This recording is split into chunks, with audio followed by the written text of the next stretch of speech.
Greetings, greetings, everybody.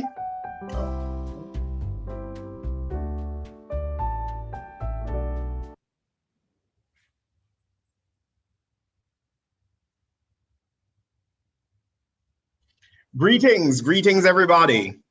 Hi, Nevada. Hi, how you doing? You want to give people a few more minutes, or what you want to do? Give them a few more minutes. Okay, sure, no problem.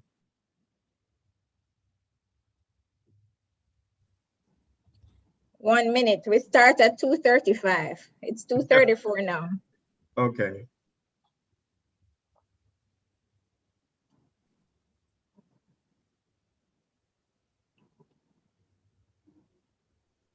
Was that Nevada playing music?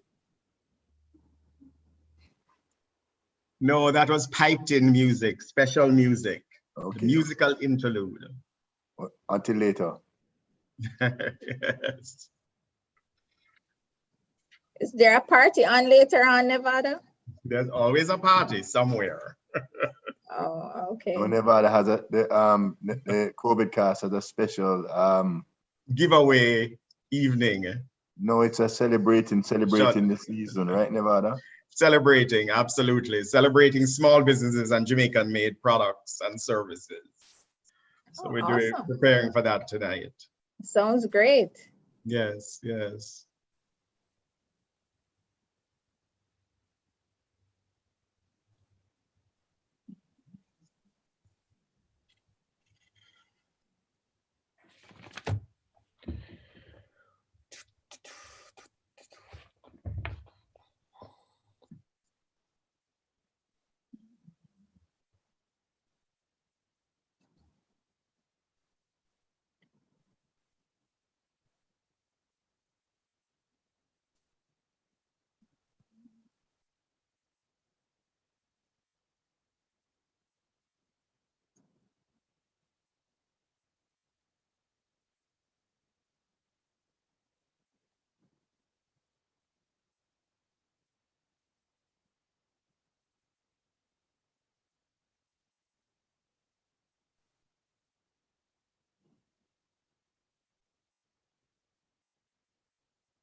Okay,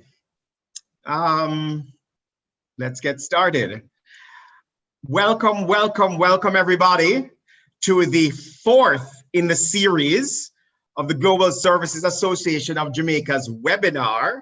This one is called Drawing the Curtain on 2020, closing down 2020 and making sure we maintain the required protocols through 2021. And what's that shift going to require of us? I'm Nevada Powell, the executive architect for the PSOJ AFP project. And I'd like you to welcome you all today. We have a very rich program, a lot to get through, a few rules and so on that I want to get to before we actually get started.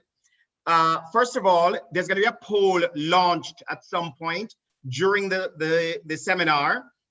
Please participate. It'll be up on your screens. And reporting of the actual results of the poll will be in a few days. Please note as well that the webinar is being recorded.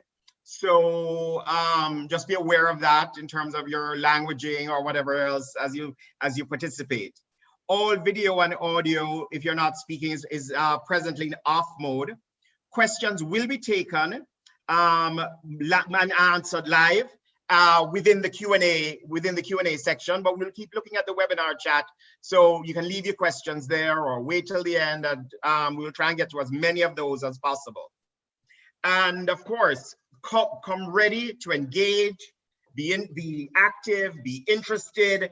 The issues that we're talking about today really concern all of us, both in the BPO industry and outside.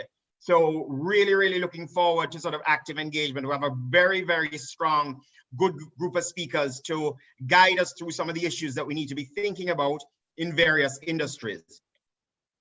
Gonna start with Gloria Henry. who many of you already know, Gloria Henry has an executive master's in business administration and a Bachelor of Science degree in management from Nova Southeastern University, and formal training in occupational health and safety standards by the world-renowned OSHA. Now, of course, that skill is very critical in these times as we think about managing health inside the workforce. She's also a trained and licensed security dealer with the Financial Services Commission and a trained project manager. She's currently president of the Global Services Association of Jamaica and employed by the Port Authority, the BPIAJ, as an assistant vice president of operations and customer relations in the Montego Bay Free Zone. Since joining the staff of the Free Zone, she moved the entity from an occupancy of 23% and 64% for factory and office spaces to 100% and 98% respectively, and is currently spearheading a transition of the facility into a BPO ICT focused enclave. Prior to joining the staff of the PAJ, Gloria worked for 11 years with the Development Bank of Jamaica in various capabilities where she served the Western region. So broadly qualified, lots of things interesting. She's going to open our webinar today. Gloria, over to you. Thank you, Nevada. It's great to see your face on my screen. Season's greetings, everyone, and I hope everybody is keeping safe. Thank you again for joining us for the fourth in our series of webinar under the theme Uncertainty, Resilience, and the Future. We began 2020 with a great deal of enthusiasm and a strong vision of success, ready to implement several projects as we were looking to reach 50,000 jobs. But then COVID-19 happened in March and kind of derailed our trajectory. So we saw some decline in employment numbers, especially during the temporary lockdown in April and May. But I'm happy to say, and thankfully, that the sector has begun to rebound since August. We responded very quickly to the pandemic and developed our own certification process and subsequently had it enshrined in the Disaster Risk Management Act. This certification process is now integrated into the health and wellness guidelines that are used to certify BPO companies across Jamaica. Has it worked? Arguably, I would say it has been very effective. With 30 to 40,000 employees between March and November, we've had less than 1% infection in all of our BPO sites across Jamaica. We have prioritized the health and welfare of our employees above all considerations. We moved our workforce very quickly into a distributed work at home modality. And as of November, 50% of our workforce was deployed in work at home. It is why we are seeking an extension of the bond waiver so we can continue to maintain social distancing in our sites. But despite work at home for many of the operators, we have spent millions of dollars in maintaining protocols, in installing barriers, in ensuring social distancing, in providing extra transportation services for our workforce, especially during the curfew time. And we have also made tremendous sacrifices in ensuring that we preserved the lives and livelihoods of our workforce. In fact, we have seen that many of our BPO companies have gone beyond the call of duty during this pandemic to support Jamaica and to ensure that we had a low of infection as possible. We have navigated uncertainty very well. And now with resilience, we are advancing towards the future. We're on an upward trajectory, I would say. 8.31% growth since August, and close to 40,000 employees. In fact, 39,173 at the last count in November. Our last survey showed that growth will come from some key areas: knowledge process outsourcing and IT outsourcing, all of which were in our vision plan for scaling up the value chain in 2020. In the Montego Bay Free Zone, where I am located, we have grown by 12.77% since August, and our information technology outsourcing segment of our business portfolio is set to grow by 66% next year. The sector currently has 5 new sites scheduled for launch, in the first quarter of next year. So we have some very forward-thinking leaders in the global services sector. They are creative, they're innovative, they are people-centric. And these are the characteristics that have kept us, that have sustained us. These are the characteristics that will sustain us in 2021. We are going to launch a very aggressive growth agenda in 2021. The GSS project, which is chaired by Yanni Epstein, is doing exceptionally well. We have pivoted our apprenticeship program since this year and have trained, and are set to train rather, over 900 persons, surpassing our target by 456%. Today, ladies and gentlemen, all our speakers on this webinar have been carefully selected because of the tremendous role that they have played in helping Jamaica to navigate through this pandemic. Nevada Powell, as you can see, is an amazing person, and he's very dynamic, very special talent, and he's going to keep us engaged and ensure that we eke out the best knowledge and information. We learned all the lessons that will be shared today. We will be educated and encouraged as we look forward to the upcoming holiday season and as we prepare for 2021. So I'm going to ask you to sit back wherever you are, keep your eyes fixed on your screen, and enjoy this session that has been carefully selected and planned for you. Thank you very much, and welcome to our fourth webinar. Thank you for that fabulous introduction, Gloria. Very good at setting the context of how we're going forward. Next up, we have Akshay Mansingh, who's the inaugural Dean of Faculty of Sports at the University of the West Indies. This faculty is responsible for all the academic and research activities related to sports in the Caribbean. He's an orthopedic surgeon by training, and his particular specialization is in sports medicine. He's been also very deeply involved in cricket and is a director of Cricket West Indies. He serves on the board of directors of the Jamaica Cricket Association and has been a television analyst and a radio commentator for over 25 years. He has also been a team doctor to many of the Jamaican teams, and his admiration for the country can be echoed in the observation that he makes that says, Jamaica affords opportunities that no other country can. Where else can one in the space of an hour have the Olympic champion male and female sprinter on their examination table? Only in Jamaica. Akshay Mansingh, join us, please. Thank you very much, and my appreciation to Global Services Association of Jamaica for asking me to be part of this webinar. In the interest of time, I'll just say all protocols observed, and hope to just give an outlook on what 2020's uncertainty was, what the resilience, and hopefully what the future brings to us, and perhaps some thoughts for the future. Because as was said initially in the opening remarks, 2020 started with a lot of optimism, with world growth and prosperity, and very soon went into something that the world had never seen before. Yes, there was World War II, but the world that they were talking about was just 2.5 continents.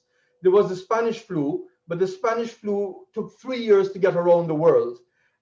It was self-limiting, meaning that between 1918 and 1920, it had 3 waves. The first was actually very mild, but then it moved from continent to continent. And it wasn't something which was a pandemic at one shot. It was rather a pandemic over 3 years. Nonetheless, it was an H1N1 virus, probably the first one that was identified, and it led to 50 million deaths by the end of those 3 years. It also had significant effects on world economic activity. In fact, it led to the abandonment and later prolongment of the digging of the Panama Canal, for example. But as I said, it burnt out in 3 years, and it affected different regions at different times. But one thing that was noted at that time and in sort of quarantines thereafter is that those that imposed quarantines suffered no additional economic effects than those who did not. And so when you looked at it after a period of time, people were able to catch up with whatever economic toll had been taken with quarantines in history. Well, 2020 along came COVID-19, which must be the largest world event in anything. It in some respect, was the ugly side of globalization, where the link from Wuhan to Milan, for example, became very apparent. Wuhan, which is one of the largest leather producers in China, and Milan, which is one of the fashion capitals of Europe, is directly linked by air travel, and therefore COVID had direct access. And so within months, there was rapid transmission to every single country in the world, something that we've never seen before. And that was accompanied by medical uncertainty. And what I mean by that is that even in Jamaica, and even personally, a lot of us thought, well, this is like Chick V. It's going to come, it's going to knock us out, and it's going to go away, and that's the end of the story. This is actually turning out to be more like dengue, something that we're going to have to learn to live with, because it seems that it's going to be around for a while, and it'll have its ebbs and flows. And of course, because there was such uncertainty, there was a lot of different approaches that were taken. Everything from complete lockdown. For example, in China and in Italy and other European countries, communities were locked down, and even some cities were locked down to try and contain this virus. India locked down the entire country of 1.3 billion people with a disastrous personal human toll, because they gave a few hours notice. And what it led to was people losing their daily wages and therefore not able to sustain themselves, and required forced abandonment of their abode and so on, and spread. But the thinking behind that, of course, was that if you could contain it for a few months, that's the end of the story. We controlled activities in Jamaica through curfews and limiting social gathering. And then there were those countries that took no measures. The UK initially spoke of herd immunity and said, we're not going to take any measures, but they retract.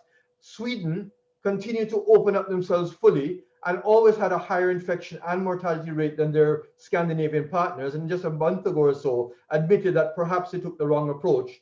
And then, of course, there was the US of A.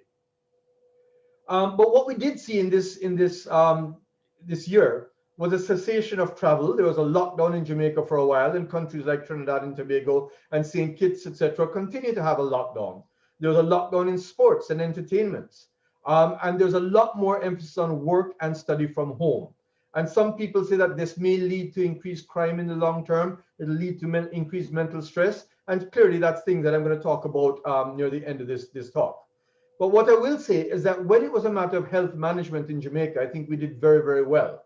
When it became political management, perhaps it wasn't as well as it could have been managed, but we had to have that political intervention, because life could not continue with a complete economic standstill.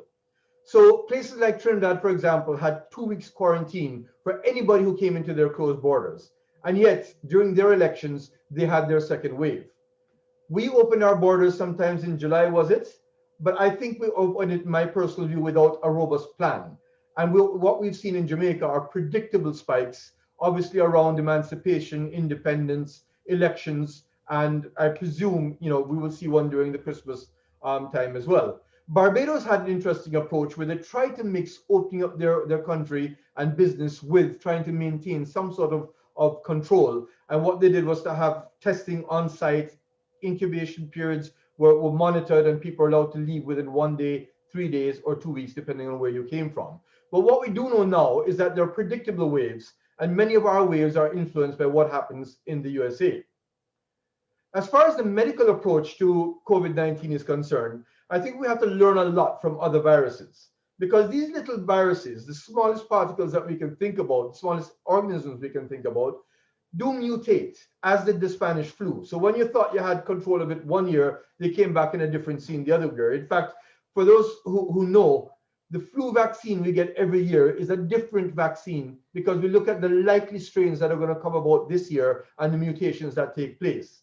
And I say that because we have a vaccine on the horizon, a reality in the UK, it'll be a reality probably in Canada today and around the world.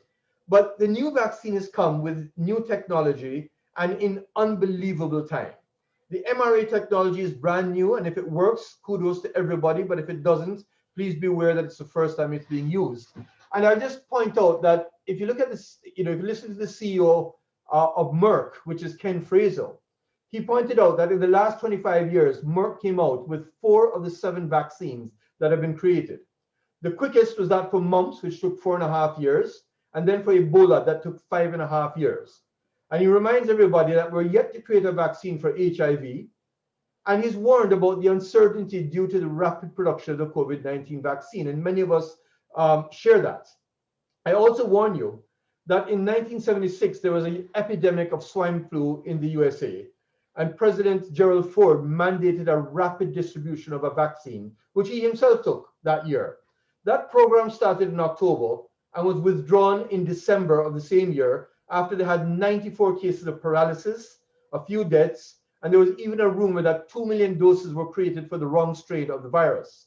So I'm just warning everybody that the long-term effectiveness, inclusive of side effects, are still unclear for the COVID-19 vaccine. There's a lot of excitement around it, but what I can tell you is clear is that small developing nations like ourselves are probably not going to see those vaccines in a hurry. And so therefore the mantra must remain social distancing, mask wearing, sanitization, and education. And I say that because we heard of the remarkable statistics from the BPO setup in Jamaica, less than 1% transmission. But I tell you that the education as is important as social distancing, mask wearing, and sanitization. But as I get more into the medical side of things, I just wanted to point out what this has done for us, because what we've had in 2020 is what I call a global reset. There are now new possibilities with homestay, homework, e-technology, e-meetings. Even the approach to education has changed, not only with home classes, but now you're exposed to things like the use of YouTube as a tutor. Khan Academy, that's been around for a while, offers you the best of education without having to go into a formal class. And countries like India have put their entire syllabus from grade 1 to grade 12 or to sixth form online, free for anybody to use, inclusive of resources, MCQ tests, all sorts of support material. Of course, it's opened up things like e-sport and e-entertainment. But the challenge I'm putting out here is that he who thinks fast and as far out of the box as possible in the world is going to benefit the most. And that preparation for Jamaica includes a concerted look at improving internet coverage and costs. I think that we need to invest in e-governance and technology in a way that we've never thought of before, with the background of internet for all. We're not a very big country, and it is not difficult for everybody in Jamaica to receive some sort of internet coverage, but it requires government commitment. It'll allow us to rethink how office practices incorporate work from home, to allow things like staggered hours or even staggered days, which in my view will increase productivity for many, many people. I've already heard of executives saying that they're going to do meetings and mail first, which means that they'll do Zoom meetings, they'll go through their emails, let the traffic on the road subside before they go to their office 2 or 3 days a week. I'm saying this because we have to balance out the savings with decreased traffic and therefore decreased use of petrol, with decreased wearing out of our roads and the decreased need to necessarily widen our roads, with investment into infrastructure of internet connectivity and so on, because that is what's going to drive the ability to have this new paradigm, which I think will allow us a lot more productivity. And I'll tell you the health benefits shortly. People are going to have to balance things like increased utility bills at home with decreased transportation bills for going into the office. But at the same time, there's going to be a decrease in office space, as many, many companies are going to encourage this sort of thing. And your sector, of course, is one of the leaders in that. And what you might see is a reconfiguration of offices, so that people don't have personal offices, but you have workspaces to which you can go, access the space, and leave wholesale so somebody else can come and use it. And of course, that decreases the amount of space you need. But coupled with that would have to be assistance with a home setup for every employee so that they're comfortably able to work from home as well. And the other challenge I'm going to put out is that maybe it's time to reassess how we remunerate people from time-based to task-based. So it's no longer a matter of working 40 hours a day to gain a wage, but it's to achieve tasks worth 40 hours so that you can assess whether the person has worked from home or not. And likewise, you have to assess persons' productivity at home and their ability to work from home before you allow them that. But there has to be agility in Jamaica and a response to needs. And I remember a friend of mine who in August 2001, set up a factory to make US flags in Manchester. And along came 9/11 in 2001, and he was sold out for the next few months. It was a matter of agility at the time when luck came his way. The agility of producing sanitization fluids locally and other products for COVID-19 has been very, very attractive. But I think what we also have to look at is attraction for people from outside of Jamaica to come and work in Jamaica, much like what Antigua and Barbados has done. That, of course, will require reconsideration of work practices and even taxation. Why should somebody working in Jamaica utilizing our utilities, utilizing our roads and so on, pay taxes for the development of another country? We'll need a reconsideration of tourism and how to deal with people who are COVID positive, along with things like e-commerce and so on. So the effects or the positive effects of what's happening with this global impact or global reset is something we've got to think about very, very keenly. That goes to education as well, both from the delivery of education to the assessment, from exam-based assessment to research and course-based, where the world wanted to move anyhow. You'll see an incorporation of mix from studying from home and going to school. You may have students who go to school a few days a week and do work from home, those who can, the other days of the week. It could lead to things like decreased need for classrooms. You can utilize areas like churches and so on to be work centers that people can go to. And one thing that's very important is how we can expand the delivery of teachers. So we say we're short of good maths teachers in Jamaica. Well, here's an opportunity for one good maths teacher to teach 6 schools. And what you need in the school are monitors rather than teachers to ensure that people are understanding, doing the work, and following the lessons. So the point I'm making is that this global reset is something that we can be very agile in and really increase our capabilities without necessarily having to increase our infrastructure, so long as the internet becomes key. And that obviously goes to tertiary education as well, because you can increase accessibility, but it also has led to an increase in competition where overseas tertiary education institutes are coming in and trying to compete with us. And I'm saying all of this with the backdrop that the medical implications, and what I'm trying to do is to be positive going forward into 2021. We can sit down and talk about all the negative effects of COVID-19, but what are the positive effects? Well, this new paradigm of being able to work from home and go to work in a staggered way will leave people having to work out a balance between workability and burnout. There is going to be increased mental stress if somebody's at home and doesn't know when to turn on and turn off. And we're seeing that already. People are working 20 hours, well, not 20, but 18 hours. We're seeing people not able to take time off, and that has to be coached. That has to be brought in as part of the culture. We're seeing repetitive stress injuries coming up again, like carpal tunnel syndrome, de Quervain sinusitis. These are conditions that are seen with people stuck in front of a keyboard for hours and hours and hours. Now, in the workplace, people have done ergometric assessments to make sure that the height of the screen, that the height of the keyboard and the chair are all aligned. If we're serious about this, then the workplace is going to have to go into the home and allow people to be set up properly. But if we manage all this properly, I think what we're going to see in Jamaica is decreased stress, which will lead to decreased blood pressure, hypertension, and other stress-related conditions if people are given more time to work from home. You're going to see increased family time, because a person who travels an hour and a half per day, 5 days a week to and from work, spends 15 hours a week just in traffic. That time could be diverted towards family time if we do this thing right. And of course, it'll afford increased time for exercise, which obviously increases health and all the parameters that go with it and decreases your spending on health as a nation. So the question I'm putting out is, do we have the foresight? Do we have the political will? Do we have the aptitude to take advantage of what's been a terrible situation? And I point out to you that the first one out of the blocks is the one who's going to win. Thank you very much. Thank you, thank you. Wow, actually, Mansing, you've raised a whole lot of issues that we will have to think through, but just a couple of follow-up questions, because they're most pertinent to some of the things that you've said. We've heard from the Minister of Health here that they're going to start vaccinating in March of 2021. Given some of the comments that you have made and concerns that you have, how do individuals or companies with workers and so on think about the vaccination program in the context of what you have raised? I think one thing I have to point out is that science has, as I said, done things very, very quickly. And so kudos to them. And because that is not just one vaccine that's coming out, we're looking at least 3 or 4 on the horizon.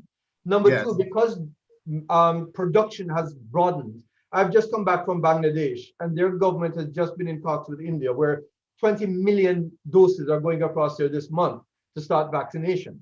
So whereas I said small nations are probably going to get it late, I'm talking, March may be on the horizon for Jamaica. However, what I haven't been convinced of personally is the long-term effectiveness, both in terms of side effect, which I think is fairly safe because they've done some trials. But I'm talking about when this virus decides to mutate and decide that they're not going to be effective to, they're not going to respond to the virus. That is always a possibility. And so with that in mind, that little bit of uncertainty, my suggestion is that we cannot make it mandatory. It has to be something that is voluntary.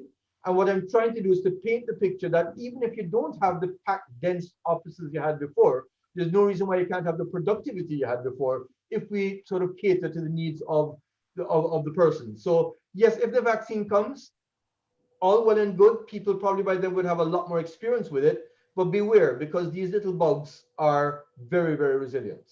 Okay, understood.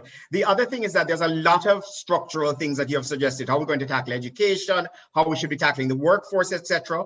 Where would the leadership for this come from in terms of both architecting and moving towards implementation? Because these are all of the things that you have named. Each thing on its own is a grand re-architecture of how we're doing things. Who's supposed to sit and redesign this? How is it supposed to happen? Well, the redesign has to come from the top. And the top would mean, the political, obviously the prime minister going down. What I'm saying is here's a chance for us to reconfigure everything. But whereas the planning has to come from there, the demand has to come from associations like yourself, who are going to say that, yes, we appreciate that people don't have to travel for 15 hours a day, and that students don't necessarily have to go in every day, but they need internet access. And listen, you are saving on, bunker C oil and because your electricity charges in whatever are going to, or sorry, your petroleum charge are going to reduce because of this. But put that money into making sure that a small country like Jamaica can have internet access at a high level and a reliable way and a cost-effective way by some government intervention. So I think the demand has to come from persons like yourself and organizations like yourself and all of the private sector. But I think the vision has to come from government. Okay. All right. Thank you very much, Achai Mansingh. We have to be mindful of time, all the panelists and so on. So please look out for messages from Arlette if you're going over time. We're next up, main keynote speaker. We have Keith Duncan. He's the Group Executive Officer at the JMMB Group of Companies and has responsibility for overall performance and charting the strategic direction of the group. His final expertise has not only benefited JMMB, and beyond the financial sector, he's currently the president of the private sector organization of Jamaica. And maybe some of the issues that Mr. Mansingh has raised, that may be some of the issues that the PSOJ is considering. He's one of the past presidents of the Jamaica Security Dealers Association and currently chairman of the Economic Program and Oversight Committee, EPOC. Known for his commitment to youth development and small business, Mr. Duncan was recently awarded the National Honor, the Order of Distinction in the rank of Commander for his exceptional service in finance, business, youth empowerment, and community development. Mr. Duncan, over to you. Welcome, welcome. Thank you, Nevada. Thank you very much. And Dr. Mansingh, well said, sir. And greetings to Gloria and the rest of the panel. Vice President of the Private Sector Organization of Jamaica, John Biles. Yoni, good to see you, sir. And Gloria Henry, you're the reason I'm here today. Gloria, your leadership has been tremendous in the last year. And prior to that also as leader of the Global Services Association of Jamaica. Gloria, your energy and your resilience and your innovativeness and your commitment and your push, persevere until something happens has been amazing. When you asked me, I had really no choice but to join this this conversation today, and you have chosen a good moderator too. So, Gloria, let me get right into the presentation. And Nevada has warned me around me. It lips in my time, so I'm going to move through. Just to quickly say, this is just a kind of setting the stage as to where we are now in terms of our macroeconomic position. And Jamaica's debt, and would like someone to just kind of take a stab at it. How much does Jamaica owe to to investors who have purchased our debt. As at the end of 1920, what was Jamaica's debt? Anybody want to take a guess to get a prize on COVID costs later tonight?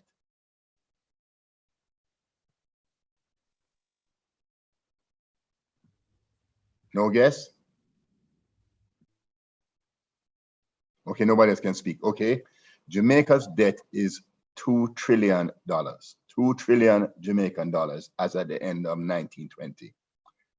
And how much does Jamaica produce value-added gross domestic product on an annual basis? Jamaica's nominal GDP at the end of 1920 was 2,130 million. That means that our debt to GDP, our debt for the first time in, but over the last 2 years, our debt has come in lower than our actual gross domestic product at 94.4%. Then COVID hit.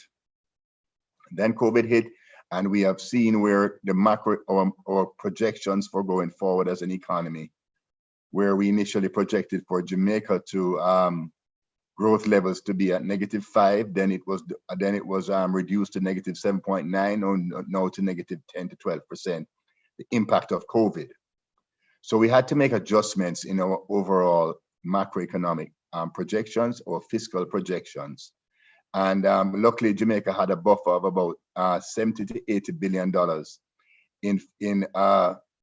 in cash that we carried into this year, which has helped us to maintain our debt levels at about 103%. So our debt will actually grow year over year.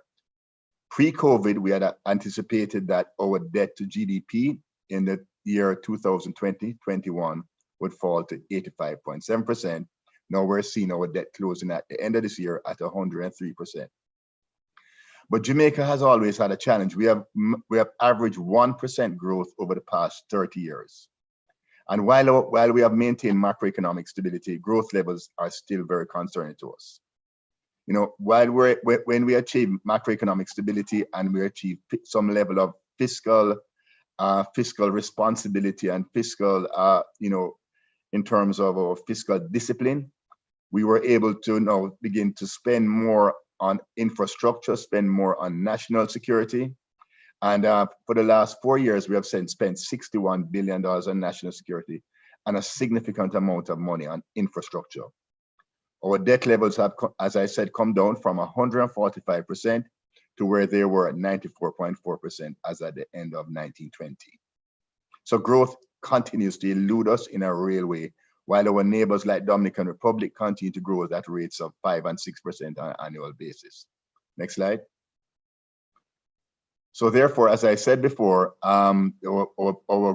have a downward vision on our growth, down to 10 to 12%. We don't expect the economy to return to pre-COVID levels until somewhere around 2023-24. Next slide.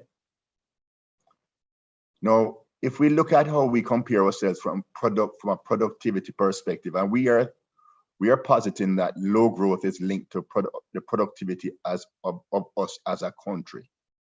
If we look at and compare ourselves to our neighbors, our peers, Jamaica's productivity per person, output per employed person in US dollars, and per employed person in US dollars was $23,000 in the year 2000, and we are now at 19,840 at the end of 2019. So our productivity per employed person has declined in the last 20 years. While if we look at the Dominican Republic, their output per employed person has moved from 27,000 to 40,000. Trinidad and Tobago, they have moved from 48,000 to 68,000. Right? Barbados has moved from 38,000 to 40,700. So Jamaica's productivity has declined. And why is this so? Next slide. We're going to focus on 3 areas that impact productivity: our human capital development, digitization, technology, and crime. The first area to look at is human capital development. And let's look at our labor force indicators. Our population of what we call eligible for work from 14 years and over is 2,086,000. The actual labor force is actually 1.279. That's those who have offered themselves for work is 1.279 million. The actual employed labor force as at July 2020 is 1.18 million. That means we have unemployed labor force of 161,000, right? However, outside of the labor force, ages 14 years and over, we have 806,000 people outside of the labor force, age 14 and over. 230,000 of that 806,000 are in school, are actually in school full-time or part-time, meaning then we have 576,000 people that have not offered themselves for employment in our labor force. That is a worrying number. We have not included them in the labor force, and we know in the labor force what we have is windshield wipers, we have micro entrepreneurs, the little hustler, the hustler on the street who is hustling to make a dollar. These are all included in our labor force. So when we have 576,000 people outside the labor force who have not offered themselves for even informal employment, that is a very concerning number. Next slide. So if you look at it, for the number, there's 538,000 ages 14 to 44 who are outside the labor force, 14 to 44. We can call these people, they have the ability to work. If we take out the 230,000, there's 346,000 who have not offered of this age group have not offered themselves for employment. I think our math is a little off right there. No. So therefore, if we look at it again, and we're going to take a different look at the number of the 1.269 people who are in our labor force, 822,000 have no qualification or training. That is over 65% of our workforce have no qualification of training. Okay, so therefore this suggests that, and therefore as a result, if you compare ourselves, now this is earnings per capita, not employed person, earnings per capita per person in Jamaica. You compare ourselves, Jamaica's average GDP per capita is 5,400. That's when you divide the amount of goods and services produced by our population, 5,400. Barbados is 18,000, Trinidad is 16,000. They are a wealthier country than we are. At an individual level, they earn more than us as a people. Why is this? Because our people, literacy levels, training levels, and other issues drive why Jamaica is so much behind our peers. Then we look at crime. If there are so many people outside of our workforce and our training levels are at these levels, what do we expect? Right? Our crime levels are at 49 per 100,000, murder levels at 49 per 100,000 murders committed in 2019, while the average for Caribbean and Latin America is 20 per 100,000. Okay, so therefore we from a crime level, I think this reflects the fact that we have to invest in our people, training, education, to ensure that our people are properly trained so that they can earn. We have to invest in our community renewal, in social intervention. These are areas we need to focus on. Next slide. So therefore, to address the area of crime, last year, the National Consensus on Crime established an oversight committee was established to oversee Jamaica's crime strategy. The key focus areas being socioeconomic interventions, continued reform of the JCF, reduction in corruption, and as we said, the formation of this oversight committee. Now, socioeconomic interventions has been a challenge for us as a country. We have heard the Minister of National Security speak to it in that we're spending billions and billions of dollars on socioeconomic interventions, but we're not getting the results. It's not having the impact of taking down our crime levels and taking people off the street and putting them into productive activity. So we have focused significantly. We spent $61 billion on JCF reform. mobility of the force, technology for the force, etc. However, have we really focused our efforts around socio-economic interventions? That is where we, as a people, we need to focus our efforts, invest in our people. Next slide. Now, when we look at, and Dr. Mansing was speaking to this earlier, where are we in the, as we compare ourselves to the region for mobile and fixed broadband? Total mobile broadband population penetration for Jamaica is 23.6%, and total fixed broadband is as compared to the average penetration in the region of 102.5%. So we're behind in this area also. Next slide.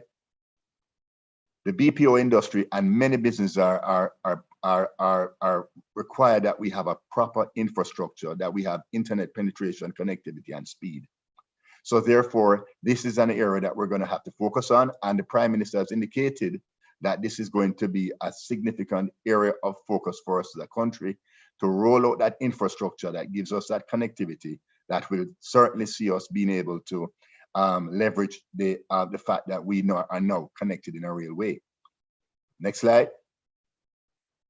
So the BPO industry has done extremely well as a fairly young industry, contributing over 780 million of earnings to Jamaica and 43,000 employed as at the end of 2019.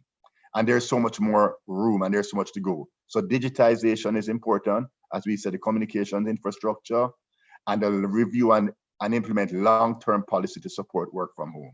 These are very important. We must train our people to attract higher valued investments, because if we don't train our people, then the domestic and foreign investors who will invest in this industry, they will see a very small labor pool and not the skill sets that they require to move us forward in a real way. Next slide. So we know where the opportunities are, and Gloria was able to articulate this to me. Software development, medical support services, professional services, legal, outsourcing and accounting, data analysis. We can if we train our people for these areas, this industry can continue to grow and lead the way in terms of Jamaica's growth and development. Next slide.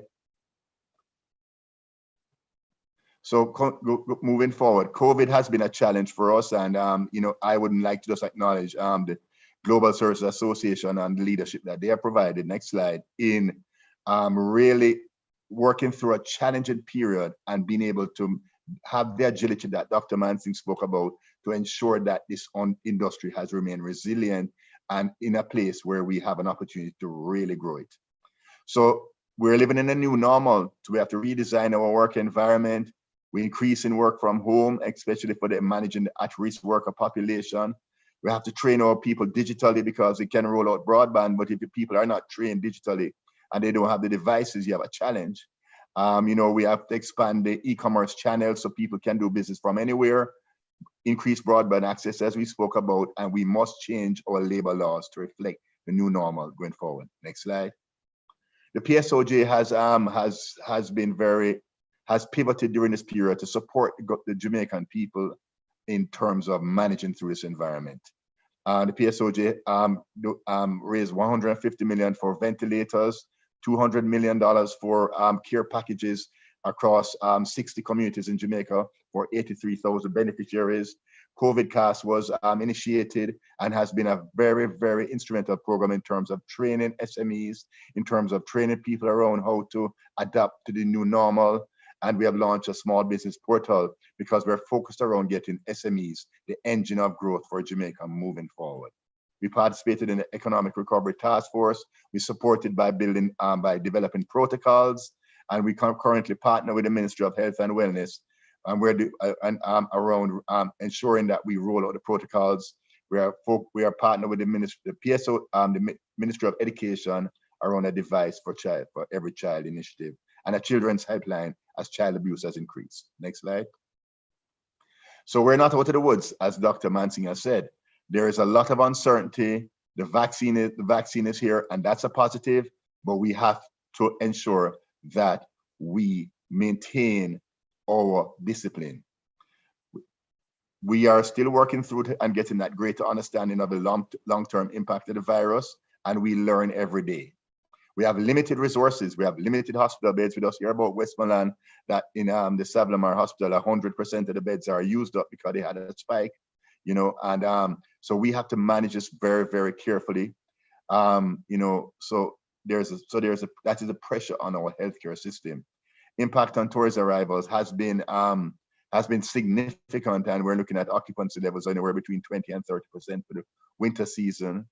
Now, and in spite of the work that has been done by Mr. John Biles and other tourism interests in terms of building out that resilient corridor, which has ensured that at least some that we have had some level of expenditure in tourism and put some people back to work, right?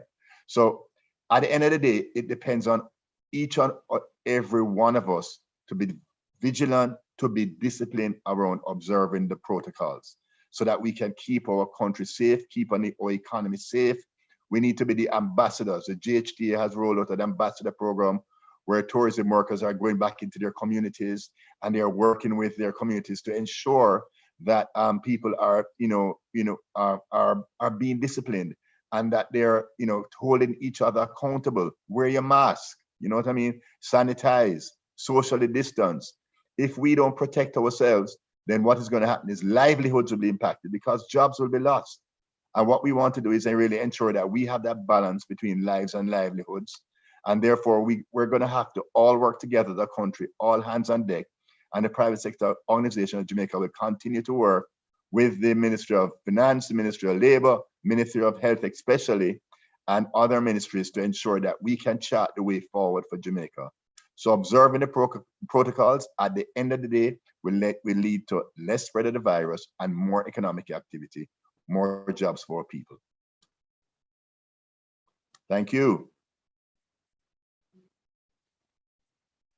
Excellent, excellent. Thank you for that, Keith Duncan. One question or issue that you did not raise, and many of our viewers would be curious about, what is the role of the financial services sector in ensuring that Jamaica bridges this time and achieves a decent post-COVID-19 recovery?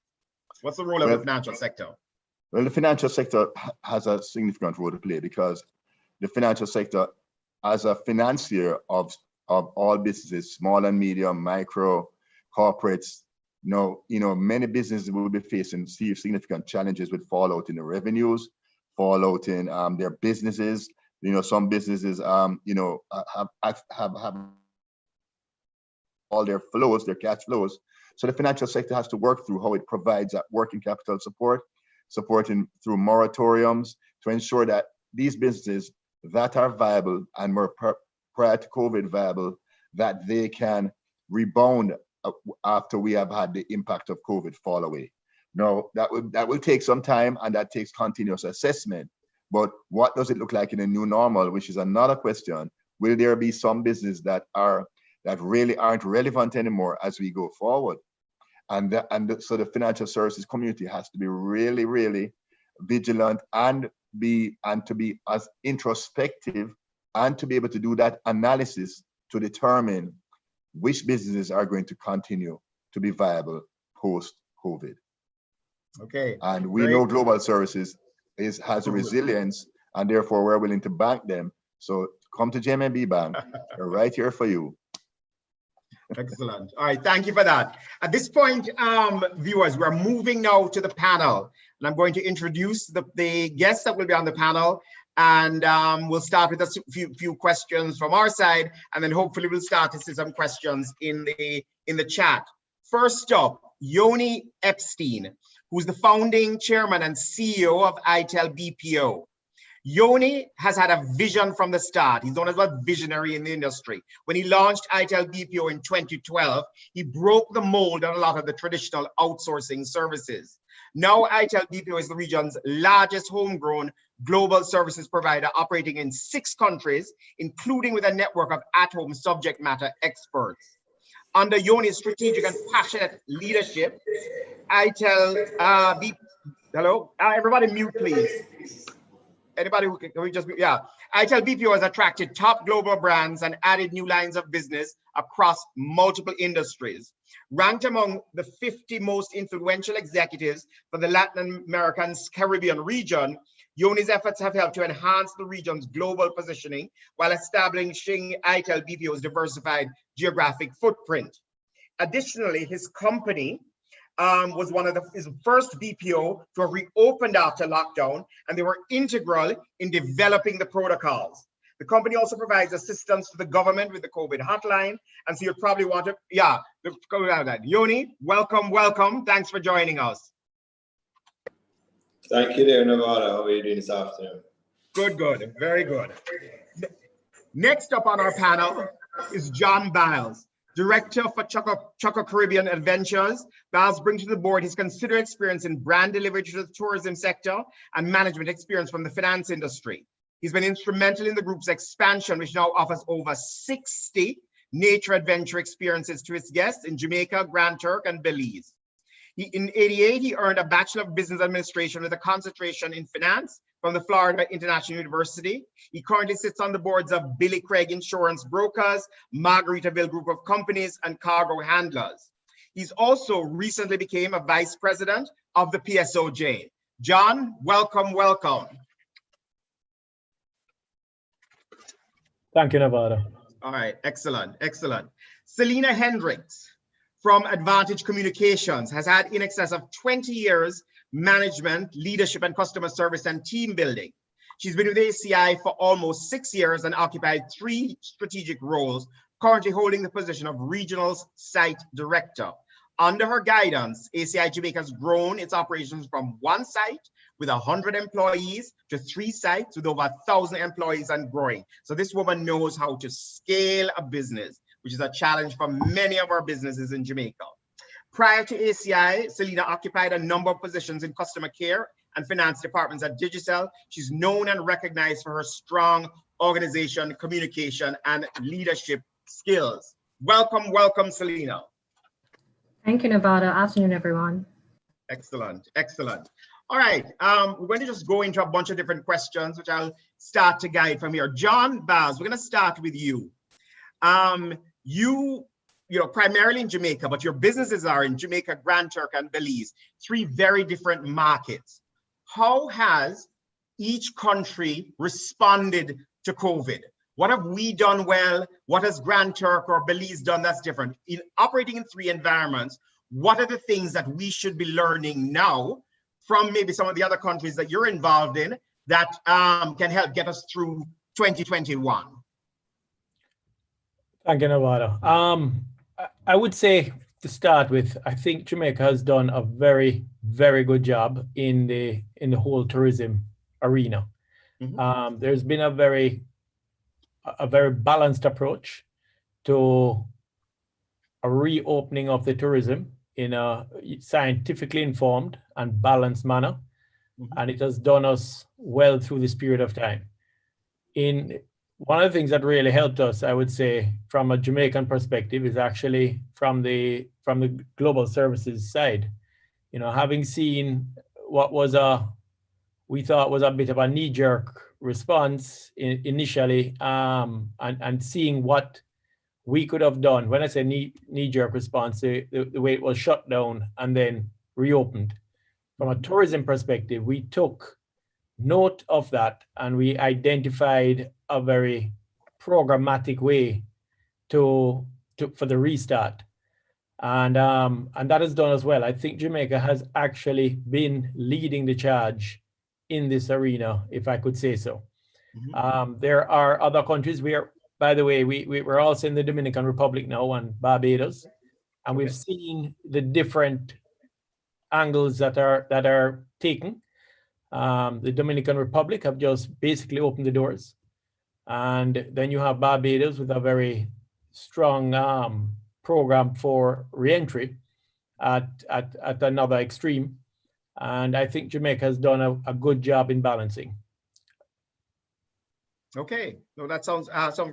How are you able now across your properties, now having defined the protocols, how are you able to get compliance, not only for your properties, but across the entire resilience corridor on the North Coast? How are you able to do that?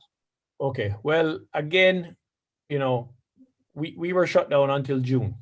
So it was June 15th that we actually reopened our borders. And one thing that was made crystal clear to us was that the consideration that we were we were bringing people in from populations that had a high exposure. There was a lot of focus on what we were doing. Our Ministry of Tourism, under our minister, brought in the right team to make sure that the protocols were professionally put together. And we had a task force that included private sector and public sector that worked to make sure that we had the right protocols when we started. They were properly documented. And in fact, they have become a world standard in the protocols for tourism of using best practice. What really happened is survival. You know, to survive, we had to get it right. We had to do it. We knew we were going to be under the microscope. And it really was very heartening to see the type of collective commitment that we got from the entire tourism sector.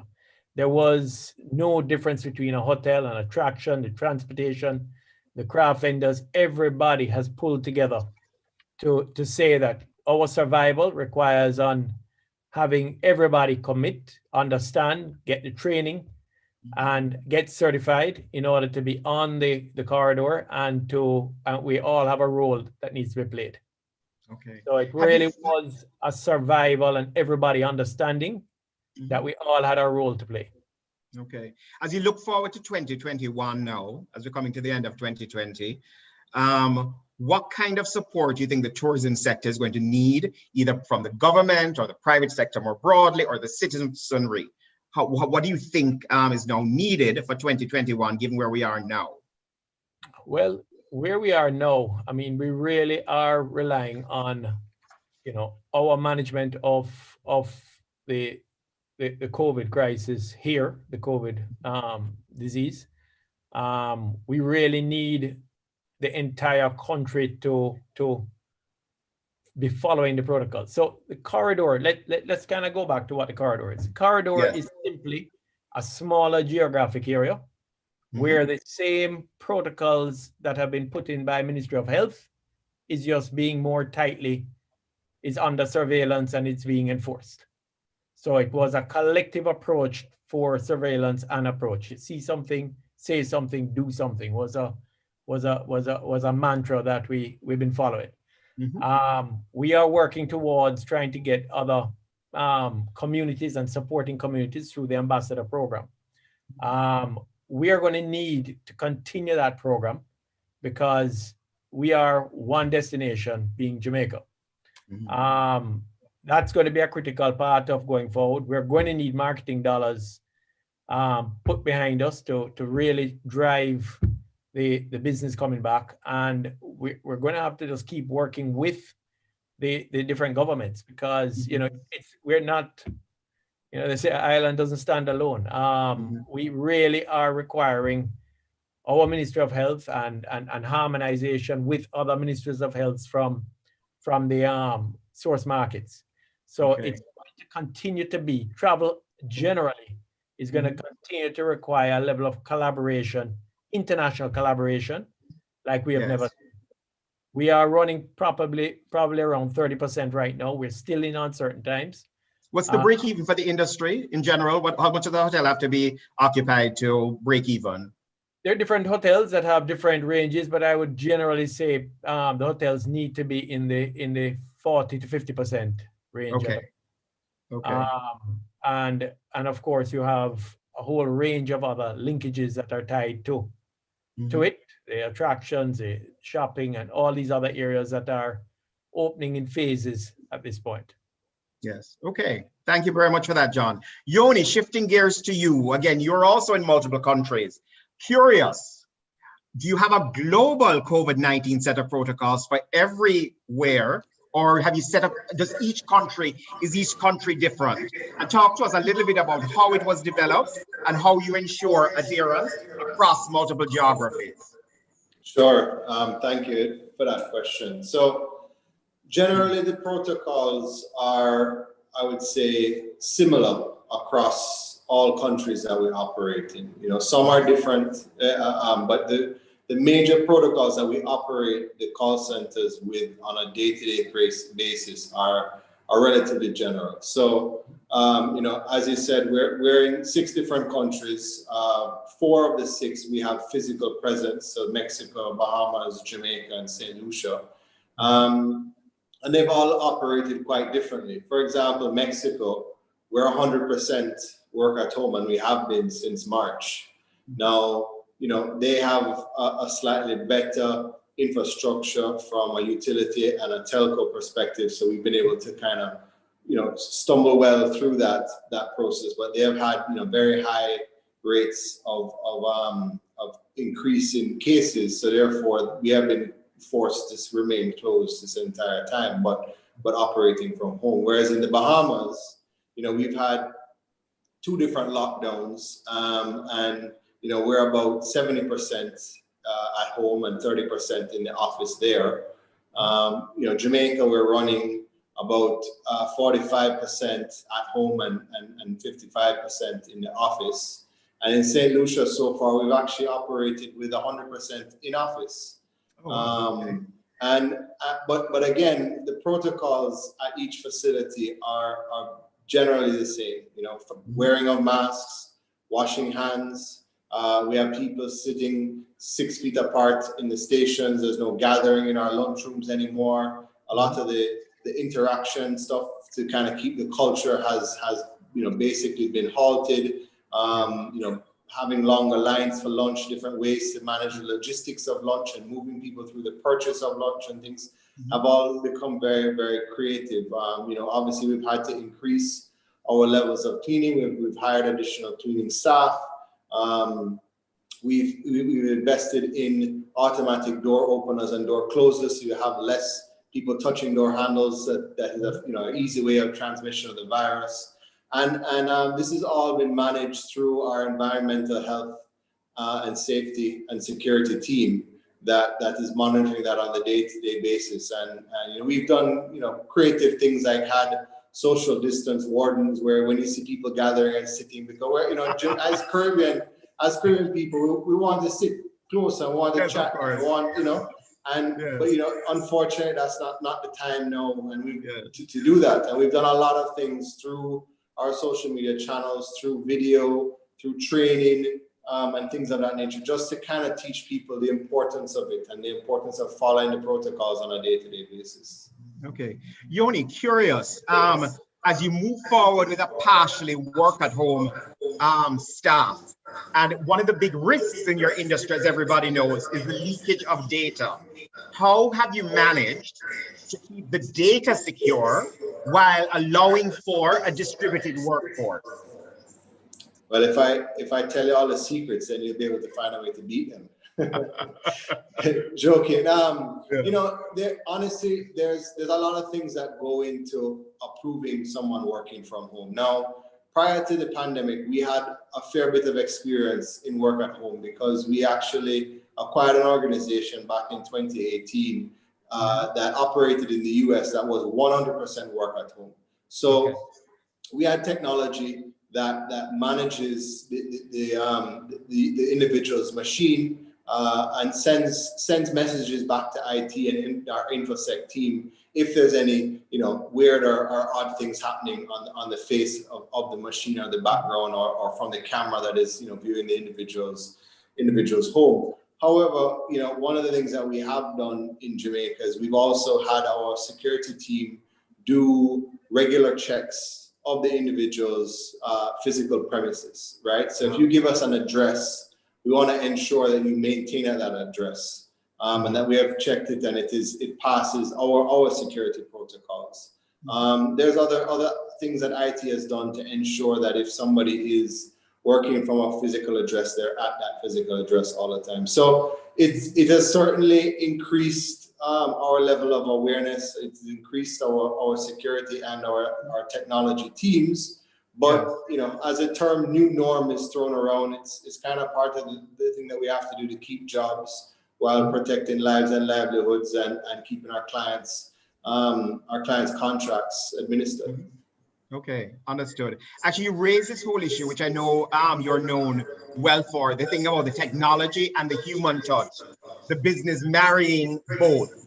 As we're going forward into 2021, how do you see that technology and human touch evolving? One piece of which you said is how do you secure the data, which you've explained, the combination of the camera, watching what people are doing actual physical visits. What are the other ways in which technology is going to change the industry in the near term, during COVID, right after COVID, and so on? So, some of the things that we see are some things that you mentioned earlier about training. Training is a big part of our business, and training doesn't just stop when you finish that new hire training and you're sent onto the phones and you're now doing your job. Training is an ongoing development that takes place on a day-to-day, week by week, month by month practice in our organization. So we have moved a lot of our training stuff virtually. We've also joined hands with several different third-party platforms where we have built our training programs where people are looking to increase their development. They can go online with their own login. They can do training programs. They can better themselves, and they'll see that progress happen, whether that be through promotion or their quality experience scores raising. Another aspect of things that we have invested in recently that we're seeing big uptake is from a speech analytics perspective. So we have a third-party tool that all of our calls are recorded, and this speech analytics tool is actually doing a lot of the scoring that an individual used to listen on a call. So whereas before we had access to between 2 and 5% of our calls that are actually scored by someone, now we're getting 100% of those calls scored. So the metadata that's being pulled out of that is allowing for us to provide more analysis to the customers to what is happening on their calls, what are their customers saying, how we're able to manage it, and things of that nature. So that's where I really see technology playing a huge role in this industry. Okay, excellent. We have a question here from Norman Nair about some companies, and the question is, have you provided the equipment and broadband service and stuff to the people who are working at home? Has that been something that you have done? All of this provided by you, or what does the worker have to bear? What are you bearing for the workers who are at home? So we are bearing all of the actual physical equipment. As Gloria mentioned earlier, we've had a waiver from the Ministry of Finance where we have been able to give machines out to all of our employees. And there's two reasons for that. One is most of the employees don't have their own device. And two, in order to carry out the job, there are certain specs that we have to meet by client requirement for a device. So, and that allows us to manage the device and so on. So that's the biggest expense that we're bearing today. And many companies have had to invest further in that because in our world, we use a term called hot desking, where that one desk and that one machine can be used, 1.5 times or thereabouts on a daily basis. Whereas now we are giving a machine to every employee, you have to buy more machines to be able to administer that. The next thing is in order for us to continue to make this a sustainable thing, we really need the government to act fast to kind of pushing the can down the road a bit further in developing a more sustainable approach for us to be able to provide these employees with the hardware, because they're not at the stage or the ability to be providing the hardware at the levels that we need to do the work. Right. So we want to continue to bear that expense because we know it's hard for them to be able to achieve that. With regards to broadband, that is an expense that the employee is bearing, because most of them, when we asked initially, already had internet at home. And what we have done is worked with the telcos in order to ensure quality of service on those individuals' home internets over priority over others, so that they can manage the job that they're doing on a day-to-day basis. Okay, understood. Thank you very much for that, Yoni. Selena, wanted to talk to you, Selena, about what you have managed to do, which is impossible in many industries, and what can other industries and other BPOs learn, that you have managed to actually grow your business during this period. What is it that you understand about industry? What is it you understand about scaling that many other companies do not? How have you managed to do this? Thanks, Nevada. One of the things I'd say is that that's as a result of forward vision. We're always thinking just beyond today. So we already had work at home and had plans to expand that company-wide. Mm-hmm. We just had to move it quickly and plan it forward. Many of the growth opportunities were already on the way during the time, and the stability that we demonstrated quickly pivoting when COVID hit gave our new and existing clients a confidence that we were the right partner for them. Okay, what's the difference now, what clients were looking for pre-COVID and post-COVID? Have you seen different demands, or is it, what's changed in terms of customer demand? There are definitely different demands, because not all the clients or all the programs will actually permit you to have work at home. So we leverage those that would allow for work at home, depending on the nature of the business, whether it be banking, telecoms, and parks. So it really depends on the industry and what they need. Mm-hmm. When you get a global brand like an American Express or an Amazon or somebody with strict data protocol controls and also possibly difficult to serve, what is it that they're looking for in a BPO? What are the key things that for them differentiate who's on their list and who's not on their list? The main thing for them is PCI compliance. That's definitely the main thing for them, because say that now for ordinary people. What does that mean? Go ahead. Well, translate. Yanni spoke about it earlier. They're looking for security features and being able to keep payment details, card information, that sort of thing secure and on the network, on the ground in office. Yes. We're not at a stage right now where the cybercrime laws have passed. Yes. To its full extent, so those we do need to keep in house. Okay. All right. Makes sense. How are you seeing the evolution of the industry from your perspective, both as we go into 2021, more near term, and further along? And what types of support are you likely to need, either from the government or from the private sector or citizenry? Well, the future of the BPO industry is bright. We've continued to grow time and time, thinking that COVID would have held us back. As the industry, we've really pulled together on it. We're evolving, offering more services and a more flexible workforce. If COVID has escalated it into the forefront for us, it's really highlighted that BPO is an essential service and are at the front line of everything that people do. So the industries, healthcare, telecoms, technology, it shows how much a difference we can make in people's lives. Now, Gloria and the team has worked through everything for us, supporting us through it with the Ministry of Health, the Ministry of Labor, everything. She's worked through everything for us. Understood. We have a question. The only thing I'm looking forward to know is just having everything in place for work at home, which we've been going through for the last couple of months. So we've just been getting extensions on that. Okay. Orville Binns wants to know which company you're part of, which is Advantage Communications. Give us a little few sentences about Advantage Communications and what who the company is. All right. Advantage Communications is now a Jamaican company. We are also in Mexico and Canada. Initially started in Canada, but we're fully owned Jamaica now. We do have 3 sites in Jamaica with a little under 1,200 employees. I'm actually currently looking for the 4th site. We support many industries. We do sales, telecoms, retail, collections, social media. Okay, excellent. Keith Duncan, we're going to bring you back in here vis-a-vis the PSOJ, and with the whole issue of work from home. There are questions about how the trade-off is thought about with respect to workers obviously not having the transportation costs, but increasing electricity costs at home, increasing broadband use at home, and so on.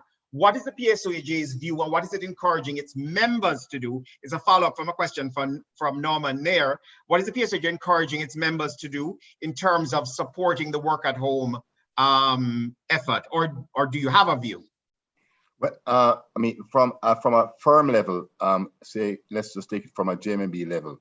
Mm-hmm. You know, we and if we look at even with NCB, where 64% of their staff is working from home, mm-hmm. we're definitely encouraging work from home because it brings those efficiencies, the impact on the environment, as Dr. Mansing had said.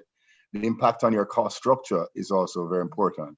You know what I mean? So therefore, the considerations are that you have to balance and you have to ensure that the worker or the employee or team member who works from home, are they comfortable? Do they have appropriate hardware? Are they you know, how are they managing in their own individual space with their children? Are you providing them with support for nursery? How are you you know, helping to balance out their at-home experience while being productive? You know, it certainly will have implications for, you know, how we view real estate at this point in time, because you know, moving away from brick and mortar to work from home, there will be significant changes in how you in your business model and how you model your cost structure. So, you know, there are definite benefits, but the most important thing is that the employee is comfortable and we're able to maintain their level of productivity or increase productivity.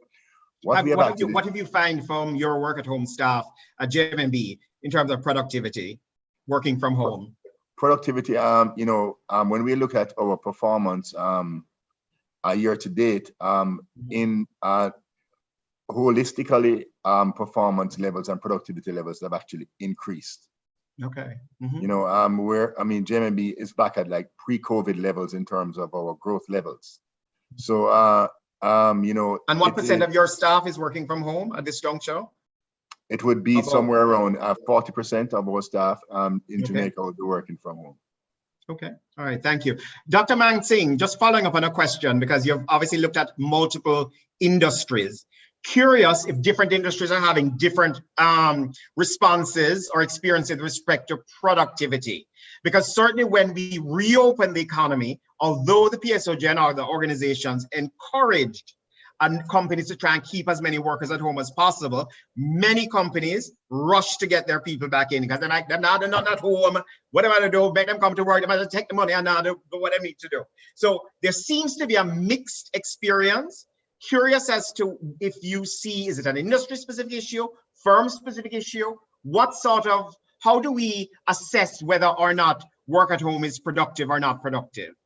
I think, as you said, it's both industry and firm specific in that obviously there's some industries that, including my own, which is health services, where work from home is not necessarily going to work yet. Right.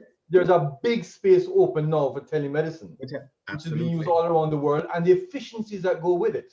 So you don't need to come to my office to get a prescription that I can send in by some other means. But of course, right now in Jamaica, we don't use electronic prescriptions. Maybe it's time to change that. So there's one side of that, which is loss of time lost and so on. Secondly, I'd mentioned before that we may have to start thinking about time-based payment versus task-based payment. So in many structures, many systems which can take work from home. Task-based instead of time-based, is what you're saying. Instead of time-based. Instead of time-based, yes. Structures which can do work from home. People are seeing decreased productivity because people simply are not working. Now, there may be reasons for it. There may be distractions, as somebody had mentioned, you know, the kids and stuff, children at home and so on. But others just think that if you're at home, you just don't need to work. So to me, a short answer is that there are industries that can accommodate it. There are other industries that have to assess it. But the truth is, in this new paradigm, I think we have to make a push towards doing both. Yes. I think one of the things that you raised in the last time as well is also critical that we do cross-industry learning. So even as we as Jamaicans learn about how do you get a workforce to be productive at home, we have to find ways to share the learning. Because again, each of us shouldn't be trying to learn and sort of do it on its own. There's a question from Dan Johnson, which I want maybe you to take first, Dr. Mansing, around with a vaccine on the way. Do you have a sense of when we might return to normal?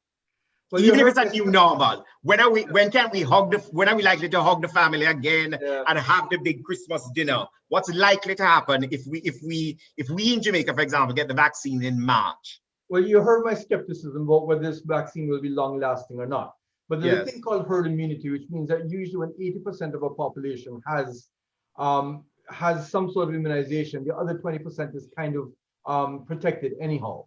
Mm-hmm. So what we're looking at, and remember, our numbers in according to world standards is not very high.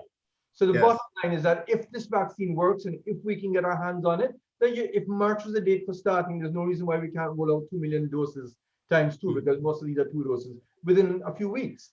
So that side of it, with the efficiencies and the goodwill we have with some of the countries that produce it, can be done in short order. Whether that vaccine will last more than a year, well, nobody can tell, and we just have to wait and see. We'll have to wait until it plays out. Thank you for that, Dr. Mansingh. John, I'm going to ask you a question.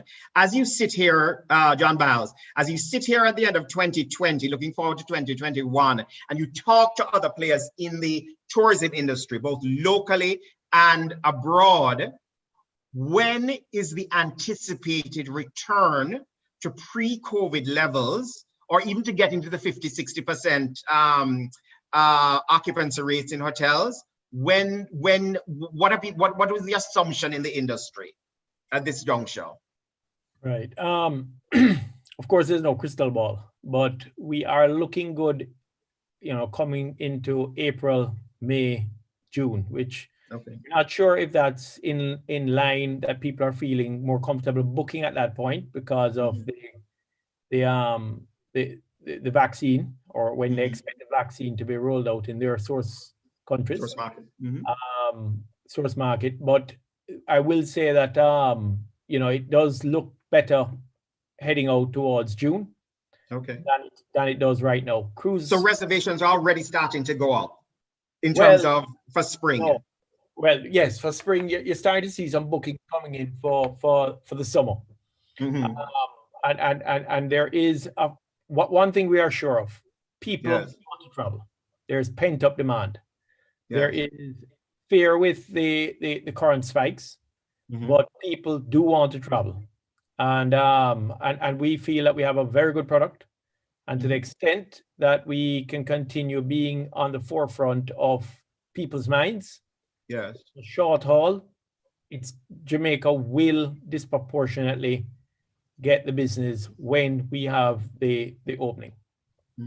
John, question for you, which given the fact that each market has different sets of challenges, and from where Jamaica sits, we see some people better than us, some people not as good as us, and suspicion and everything on our side about who we let in, how we let in, etc. How does the industry think differently about countries who are managing it well versus countries who are not managing it well? And how do we sort of process and work through these global differences to continue to ensure that the industry can at least hold on and then obviously grow next year?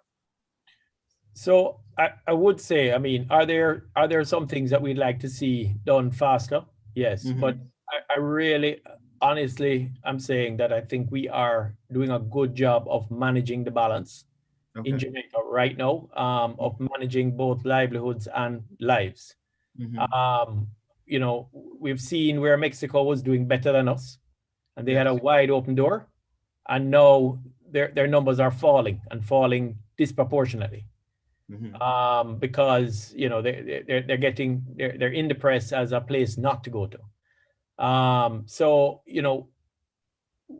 what we're doing right now and continuing to manage it and manage the balance, I think is important, and I feel that if we continue doing so, we will be coming out of this better than most others.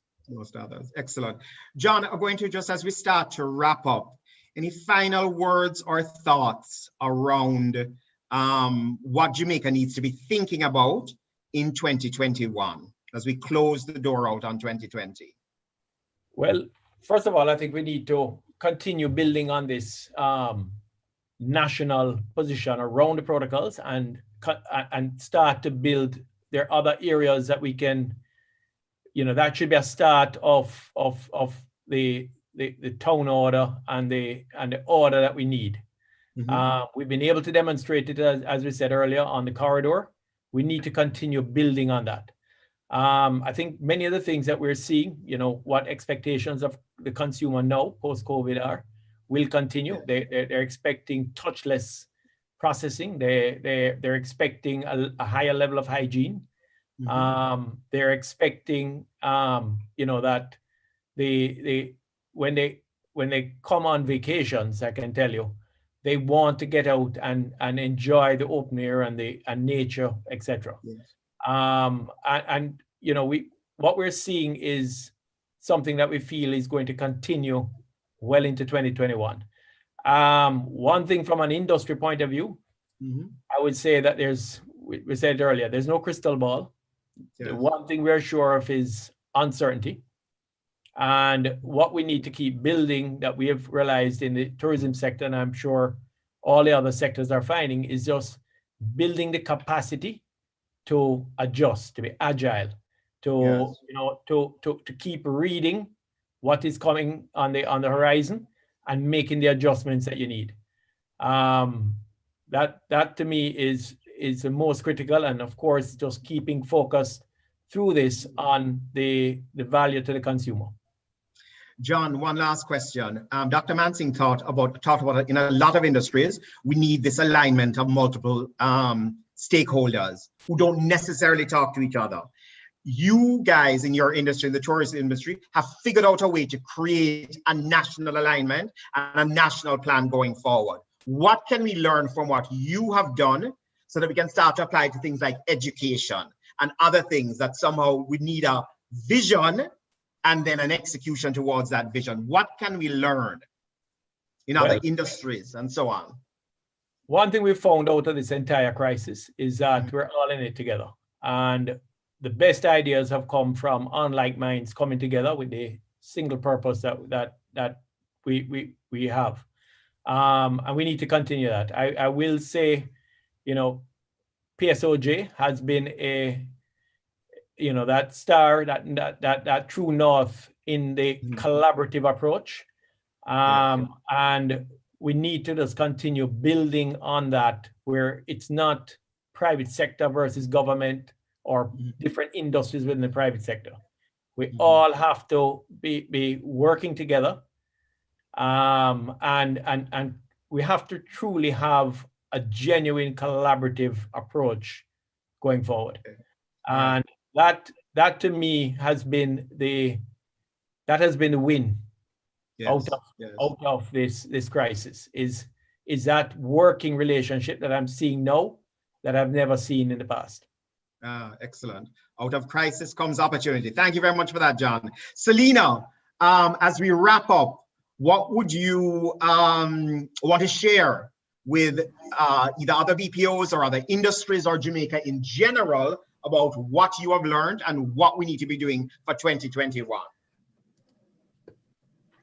I think as an industry, we should continue to share our best practices. As a country, we need to be a lot more vigilant, responsible, and accountable for our own actions.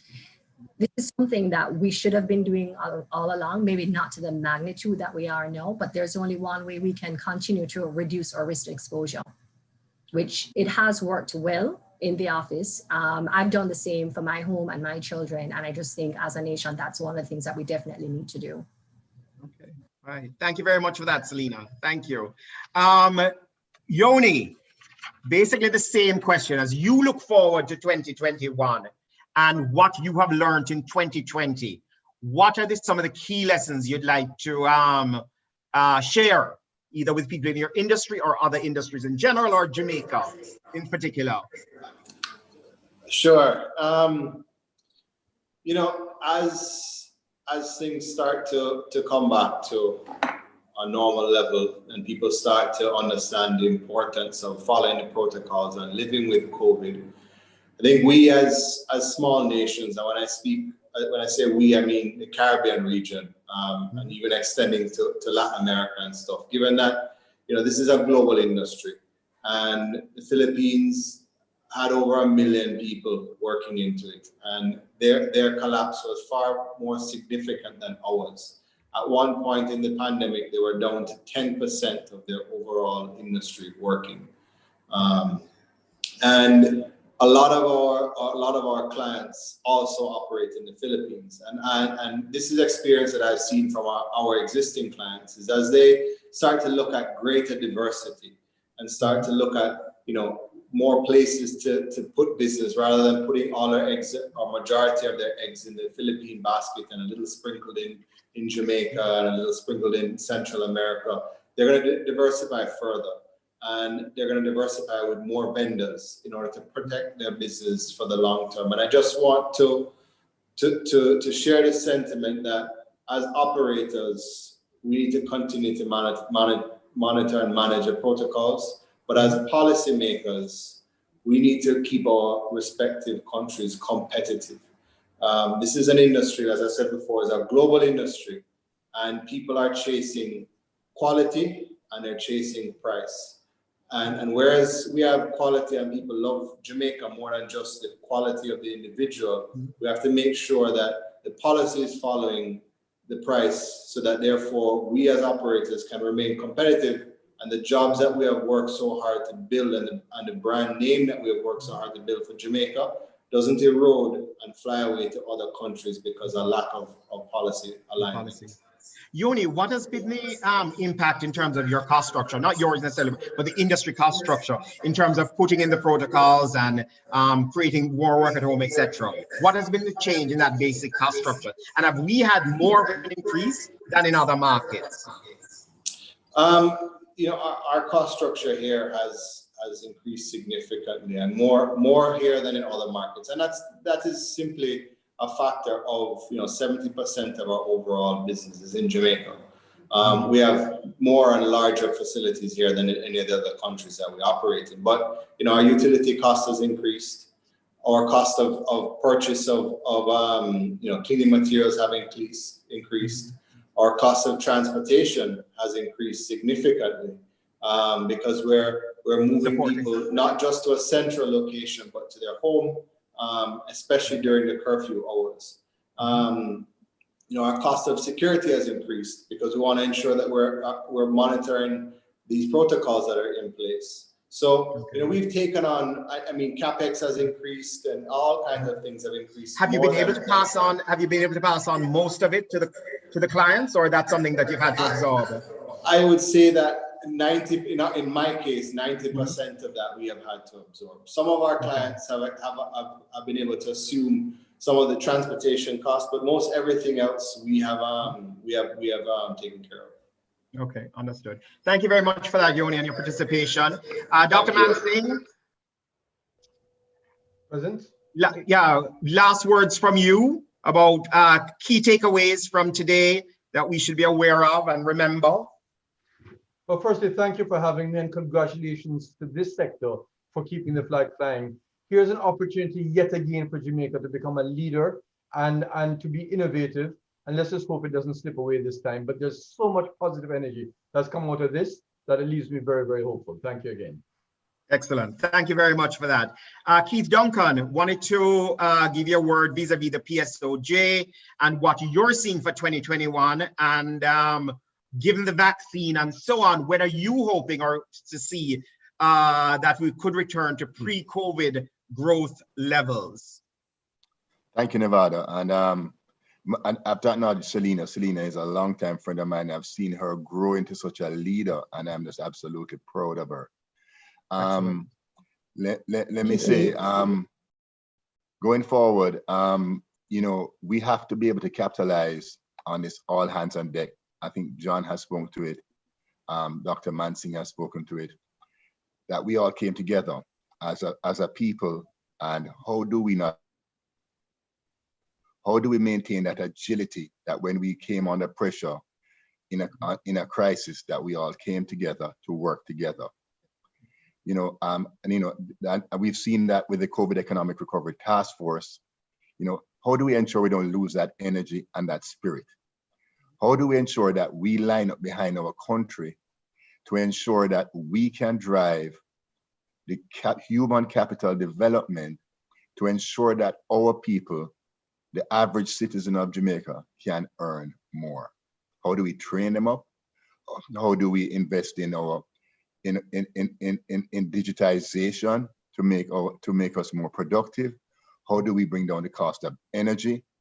You know what I mean? How do we make ourselves more environmentally sustainable going forward as a country?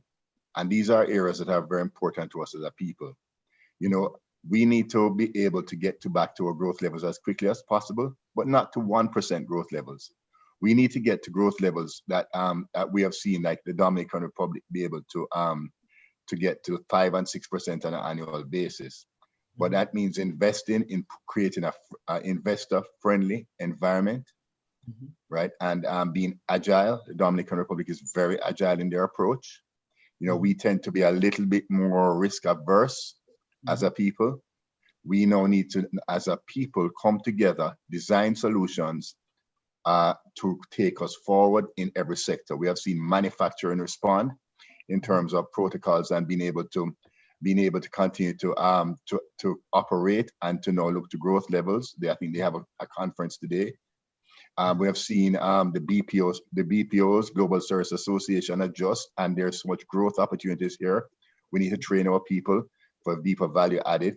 We have seen tourism adjust. You know what I mean? And what does that new normal in tourism look like going forward? So therefore, as a country, we can do it. We have the potential to do it, to really maximize, because Jamaica has underperformed. We have not utilized the assets. Jamaica has so much going for Jamaica, but as a country, we have not come together. And if we get that spirit going, we're in a good place with the level of agility that Dr. Mansing spoke about. Excellent. Thank you very much for that, Keith. I'm going to give Gloria Henry the last word before we close out. Gloria, over to you. Thoughts, whatever you want to make sure that people take out of here, go forward with, and so on. Thank you very much, Nevada. You've done well so far. I want to thank the PSOJ and Keith Duncan in particular for coming on board with us for this webinar. So far, I think it has been a great sharing. Dr. Mansing certainly put things into perspective in terms of where we are with the COVID-19 pandemic and, you know, the whole question of the vaccine and when that will be ready. We have managed to maintain the status of the industry in terms of bouncing back very quickly and getting on a growth path, because we have been very agile. We've been very collaborative in terms of working together, the different leaders in the different companies. And I really want to salute and thank them for all that they have done to protect their staff. We have always been a people-centric industry. So putting people first was not difficult for us. But, you know, as Yanni has said, it has been a very expensive journey as well. Companies have spent between $500,000 US and $2 million just to keep people safe, to put in the different protocols, put in barriers, additional transportation costs, and all of that has been very expensive, but it's worth it because, of course, our people are our greatest asset. So I really want to appeal to these people to say to them, you know, you have done well, you have played your part in keeping down the infections in the sites, less than 1% of our workforce, and we want to maintain that. You would have heard that some hospitals are already at full capacity. And so we really can't bring any more pressure on the healthcare system in Jamaica. So we have to play our part. COVID is still here. Those persons who are looking to go partying over the holiday season, and you know, our workforce is mostly young people. So they are certainly going to find some opportunity to celebrate. And of course, some of them will still be getting their bonuses and they're going to have extra money. So they're going to find extra things to do. So we want to encourage them to stay safe, maintain the protocols, and, you know, just follow the guidelines. We want to ensure that our healthcare system is not overburdened. For those persons who are coming in from the diaspora, coming for the holidays here in Jamaica, we also want to encourage them to maintain the protocols and to follow the quarantine orders and stay safe. I want to thank John Biles. He has done a great job in the resilience corridor, and we're partners with the tourism sector. We certainly have a lot of synergies, and we have shared a lot of best practices. And, you know, we have to work together as a country, you know, to ensure that we get back to that economic path. Certainly Keith has done a great job in showing us, bringing into sharp perspective where we stand in terms of our economic status. And so we have to work together to try and get back to that growth path that we were on before COVID. So I really want to thank you. I want to thank Dr. Mansingh. I know he's all the way in Bangladesh and working hard for Jamaica and ensuring that everything stays safe as we prepare for, I think it's some kind of cricket matches or cricket games that they're working on. I'm not a cricket fan, so I don't really know much about what's happening in cricket. But wherever you are, Dr. Mansingh, thank you so much. It probably is about 3 a.m. in Bangladesh now. So thank you for staying up with us and for being part of this. Thank you so much, Selena. Yanni, you have been a trooper in everything. I mean, I know your love and passion for this sector and for this country. You have done very well in terms of supporting the country and in this pandemic, having spent over $500,000 in supporting the COVID hotline. So thank you all so much. Nevada, thank you very much for what you have done. I mean, this has been a very exciting webinar, and I expected no less because the kind of energy and enthusiasm that you bring to everything that you do. So thank you so much for your part in this. Want to thank Shanalee and Arlette and Karen for the work that they do behind the scene in supporting this event. Again, thank you all. 2021, let's get into 2021 as safe as we can.